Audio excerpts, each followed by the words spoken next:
चारों तरफ ऊंचे ऊंचे पहाड़ फैले हुए थे। पहाड़ों की चोटियों से उतरता घना कोहरा पूरे गांव जाखोल को अपने अंदर निगल चुका था। अमावस्या की वो काली रात इतनी डरावनी लग रही थी, मानो आसमान ने गांव से चांदनी छीन ली हो। जाखोल गांव में उस रात अजीब सा सन्नाटा पसरा हुआ था। गांव की गलियां सूनी पड़ी थी, यहां तक कि गांव का एक भी कुत्ता बाहर दिखाई नहीं दे रहा था। जाखोल के लोग इस रात से कांपते थे, क्योंकि गांव में बरसों से एक खौफनाक बात कही जाती थी। अमावस्या की रात अगर कोई 3 बार दरवाजा खटखटाए तो भूल कर भी दरवाजा मत खोलना।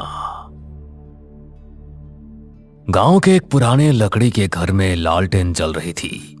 घर के अंदर बलराम नाम का एक जवान लड़का मोटी शाल ओढ़े, हाथ में लालटेन पकड़े कहीं जाने की तैयारी कर रहा था। बलराम, तू कहाँ जा रहा है बेटा? माँ, आजकल खेत में जंगली जानवर घूम रहे हैं। फसल पूरी तरह से पक चुकी है, 1-2 दिन बाद काटनी भी है। मुझे डर है कि कहीं जानवर फसल खराब न कर दे, इसलिए आज रात में खेत में ही सोऊंगा। बलराम की बात सुनते ही उसकी माँ के चेहरे का रंग उड़ गया। पागल हो गया है क्या? आज अमावस्या की रात है। तू अच्छी तरह जानता है आज की रात गांव का कोई आदमी घर से बाहर नहीं निकलता। बलराम जोर से हंसने लगा। अरे माँ, बचपन से सुनता आ रहा हूँ कि अमावस्या की रात हमारे गांव में कोई चुड़ैल या डायन लंबा घूंघट डालकर घूमती है और वो हर घर में 3 बार दस्तक देती है। जो भी दरवाजा खोल दे वो उसे मार देती है। अब तो मुझे ये कहानी सुनकर हंसी आने लगी है। मुझे तो लगता है गांव में किसी ने जानबूझकर ये डर फैला रखा है। अमावस्या की रात कोई आदमी मजे लेने के लिए घर घर जाकर दस्तक देता होगा और गांव वाले डर जाते होंगे। बलराम अभी अपनी बात पूरी भी नहीं कर पाया था कि तभी ठक ठक ठक अचानक घर की कुंडी खटखटाने की आवाज गूंजी। आवाज सुनते ही बलराम चुप हो गया। उसकी मां की आंखों में डर उतरने लगा। कुछ पल तक घर के अंदर मौत जैसा सन्नाटा छाया रहा। फिर दोबारा ठक ठक ठक। इस बार आवाज पहले से ज्यादा भारी और डरावनी थी। बलराम धीरे धीरे दरवाजे की ओर बढ़ता है। बलराम, दरवाजा खोलने की गलती मत करना। तभी तीसरी बार कुंडी खटखटाई गई। बलराम ने झटके से अपनी मां का हाथ छुड़ाया और तेजी से दरवाजा खोल दिया। बाहर घना कोहरा फैला हुआ था। घर से कुछ दूरी पर एक औरत खड़ी थी। उसने लंबा घूंघट डाल रखा था। उसके पैरों में भारी पायलें थी जो ठंडी हवा के साथ धीमे धीमे चनक रही थी। कौन हो तुम? तभी बलराम के कानों में एक भारी और सड़ी हुई आवाज गूंजी। अगर मेरे पैर देख लेता तो ये सवाल नहीं करता। बलराम की नजर जैसे उसके पैरों पर गई, उसके डर से रोंगटे खड़े हो गए, क्योंकि उस औरत के पैर उल्टे थे। तभी तेज हवा का एक भयानक झोंका उठा। हवा घूंघट वाली स्त्री से टकराई और उसका घूंघट धीरे धीरे ऊपर उठ गया। बलराम की आंखें फटी की फटी रह गई। घूंघट के अंदर एक औरत का भयानक चेहरा था। उसका चेहरा सड़ा हुआ और चौड़ा था। उसकी आंखों की पुतलियां पीली थी। उसके लंबे पीले दांतों से सड़ी हुई दुर्गंध निकल रही थी। उसके नाखून किसी खूंखार जानवर की तरह लंबे और नुकीले थे। बलराम डर कर पीछे हटने लगा, लेकिन अगले ही पल हवा की रफ्तार से उसका शरीर खुद ब खुद उस घूंघट वाली औरत की तरफ खिंच गया और उसने अपना भयानक हाथ बलराम के गले पर रख दिया। बलराम जोर जोर से चीखने लगा। अगले पल उस औरत ने बलराम को लगभग 10 फीट हवा में ऊपर उछाल दिया। बलराम जोर से जमीन पर गिरा। धड़ा! गिरते उसके हाथ पैर बुरी तरह टेढ़े हो गए। उसका शरीर दर्द से तड़पने लगा। अगली सुबह पूरे गांव में दहशत फैल चुकी थी। गांव के चौराहे पर बलराम की लाश पड़ी थी। गांव के लोग दूर खड़े कांपती हुई नजरों से उसकी लाश को देख रहे थे। बलराम की मां अपने बेटे की लाश से लिपटकर फूट फूट कर रो रही थी।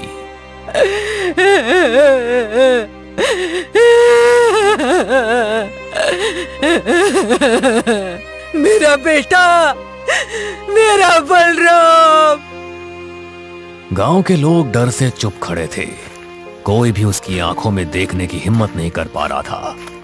तभी गांव का बुजुर्ग मुखिया धीरे धीरे आगे बढ़ा। उसके चेहरे पर दुख से ज्यादा डर दिखाई दे रहा था। तुमने अपने बेटे को समझाया क्यों नहीं?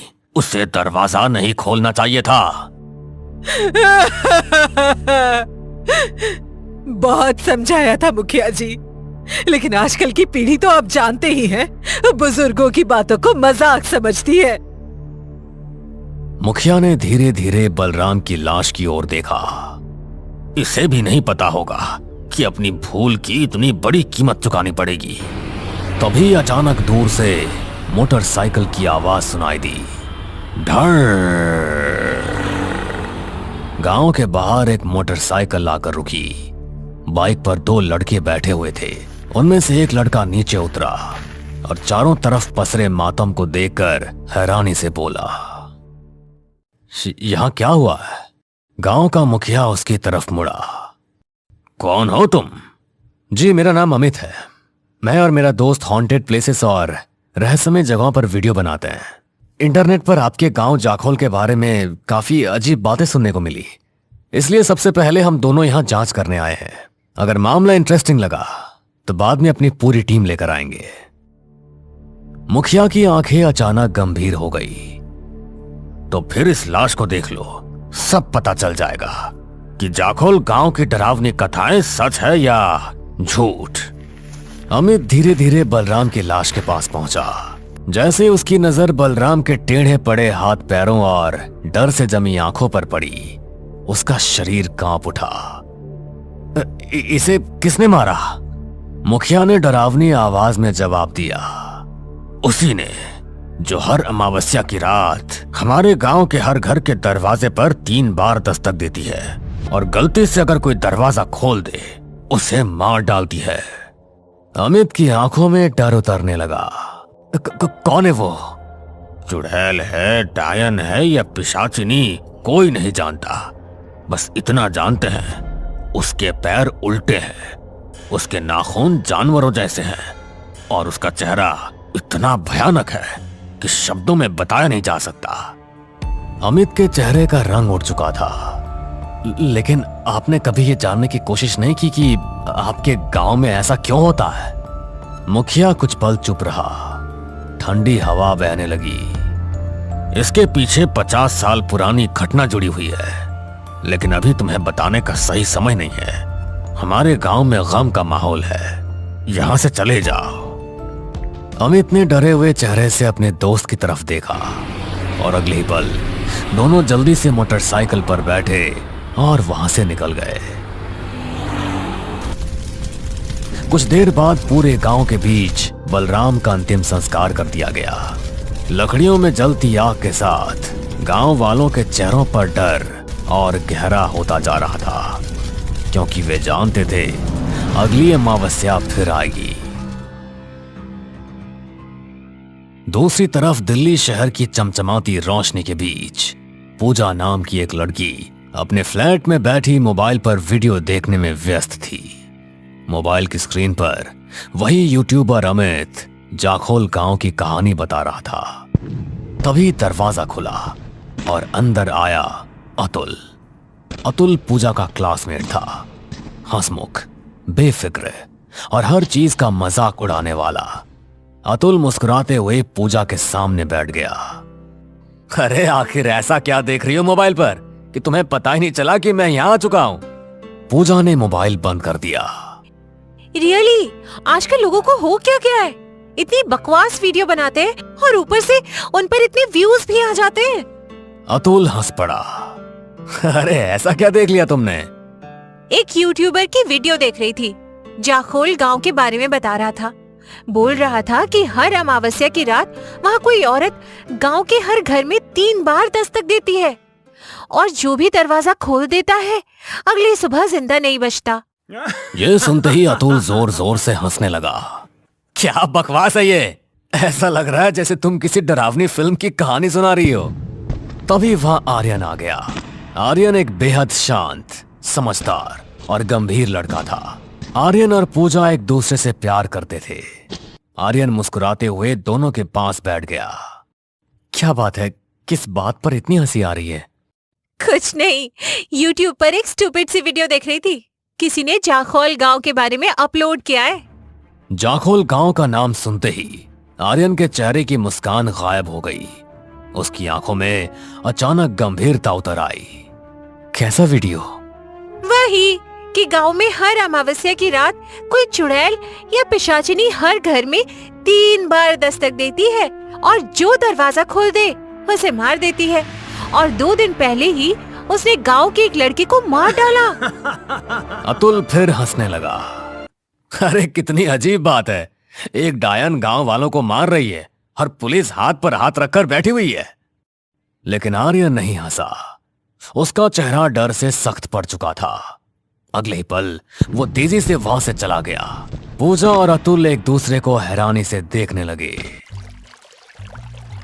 शाम के समय आर्यन अपने घर के गार्डन में अकेला बैठा हुआ था। उसकी आंखें कहीं खोई हुई थी। तभी वहां पूजा और अतुल आ गए। क्या हुआ? तुम अचानक वहां से उठकर क्यों चले गए? जाखोल गांव के बारे में तुम जो वीडियो देख रही हो उसका मजाक मत उड़ाओ। तुम शायद नहीं जानती, मैं उसी गांव का रहने वाला हूं। ये सुनते ही अतुल चौंक गया। क्या तुम जाखोल गांव के रहने वाले हो? आर्यन ने गहरी सांस ली और दोनों की तरफ देखने लगा। सुनो, उस यूट्यूबर ने जो बताया है, बरसों से हमारा गांव उसी खौफ में जी रहा है। गांव वालों की मान्यता है कि अमावस की रात कोई 3 बार दस्तक देती है और जो भी दरवाजा खोलता है वो मर जाता है। बचपन से इसी डर की वजह से माँ और पिताजी ने मुझे मामा जी के घर भेज दिया और फिर कभी गांव नहीं बुलाया। मुझे आज भी गांव वालों के वो डरे हुए चेहरे याद आते हैं और माँ पिताजी की आंखों में आंसू। आज भी जब मैं घर आने की बात करता हूँ, माँ मना कर देती है। आर्यन, चलो मान लिया कि बचपन में तुम गांव में रहते थे, इसलिए तुम्हारी सोच वैसी हो सकती है। लेकिन अब तुम शहर में बड़े हुए हो, क्या तुम अभी भी इन बकवास बातों पर यकीन करते हो? पूजा सही कह रही है यार, ऐसा नहीं हो सकता। ये सब सिर्फ फिक्शन मूवीज में होता है, वो भी हॉरर फिल्मों में। आर्यन दोनों को देखने लगा।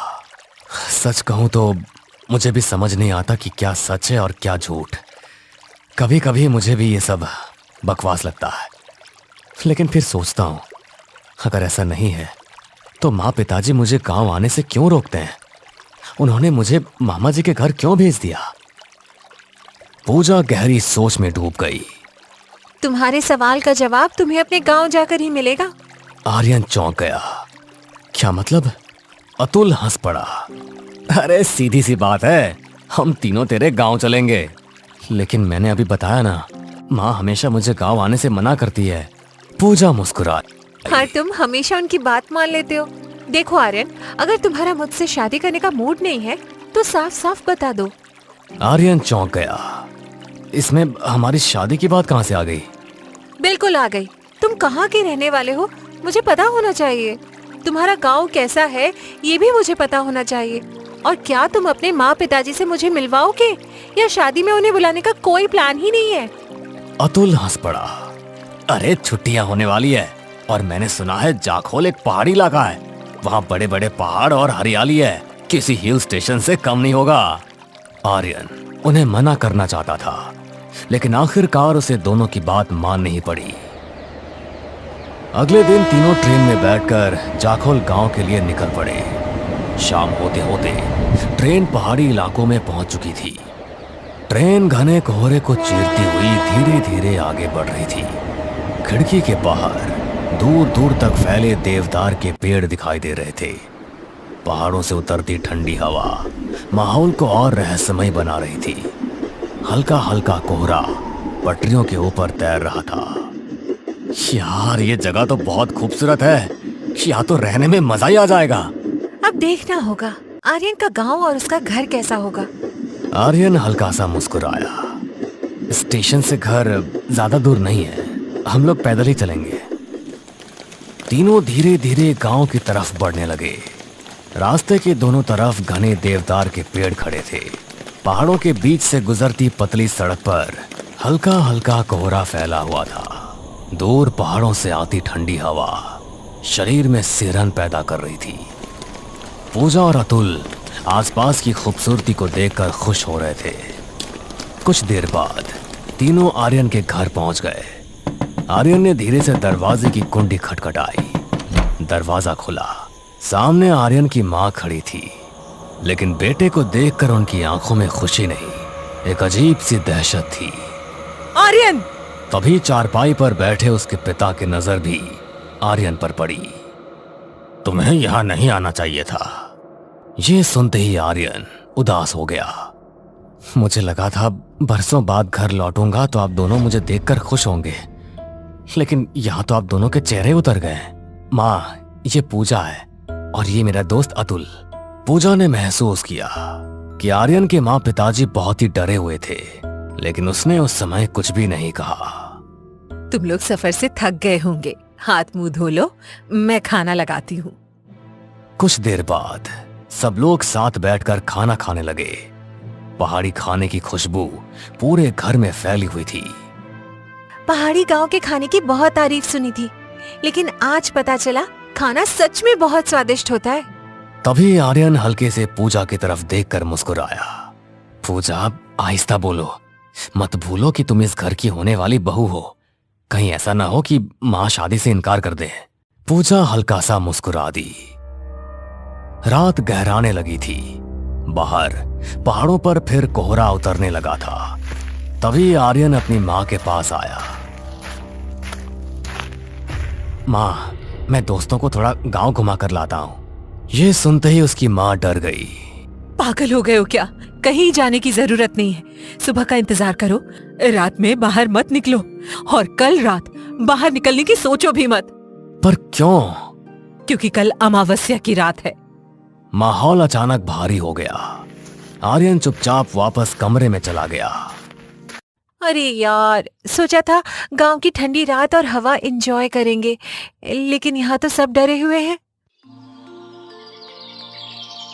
अगली सुबह आर्यन अपने दोस्तों को गांव घुमाने ले गया। पहाड़ों के बीच बसा जाखोल दिन में बेहद खूबसूरत दिखाई देता था। घने देवदार के पेड़, हल्का हल्का कोहरा और पहाड़ों से उतरती ठंडी हवाएं पूरे माहौल को जादुई बना रही थी। लेकिन इस खूबसूरती के पीछे एक अजीब सा डर छुपा हुआ था। गांव वाले तीनों को अजीब नजरों से देख रहे थे। उनकी आंखों में साफ डर दिखाई दे रहा था। शाम होते ही आर्यन की मां जल्दी जल्दी घर की कुंडी बंद करने लगी। मां, आपने दरवाजा इतनी जल्दी क्यों बंद कर दिया? चुपचाप रहो, कोई सवाल मत करो। बलराम ने भी अपनी माँ की बात नहीं मानी थी और मारा गया। मेरी बात ध्यान से सुनो।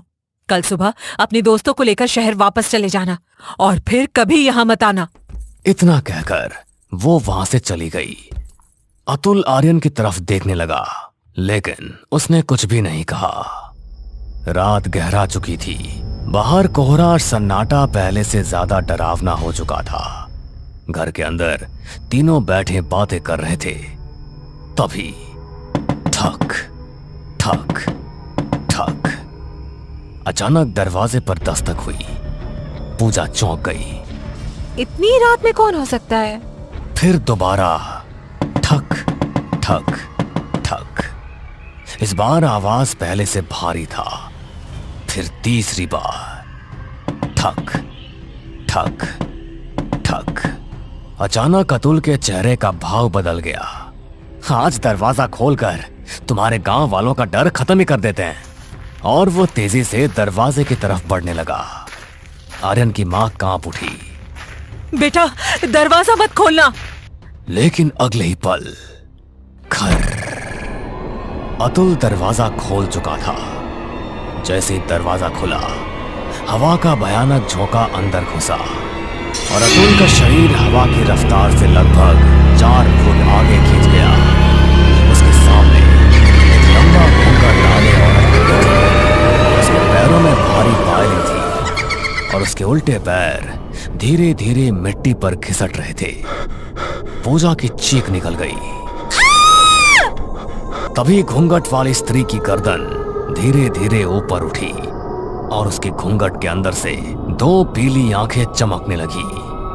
अगले ही पल अतुल का शरीर हवा में ऊपर उठने लगा। अतुल! आर्यन उसे पकड़ने दौड़ा, लेकिन तभी अचानक घर की लालटेन बुझ गई। पूरा घर अंधेरे में डूब गया और उसी अंधेरे में अतुल की दर्दनाक चीख गूंजी। बचाओ! क्या अतुल जिंदा बच पाएगा? आखिर कौन थी वो घूंघट वाली स्त्री? क्यों वो हर अमावस्या की रात 3 बार दस्तक देती थी? और जाखोल गांव के 50 साल पुराने रहस्य का उससे क्या संबंध था? इन सभी सवालों के जवाब जानने के लिए हमारे साथ जुड़े रहिए इस कहानी के अगले भाग में भी।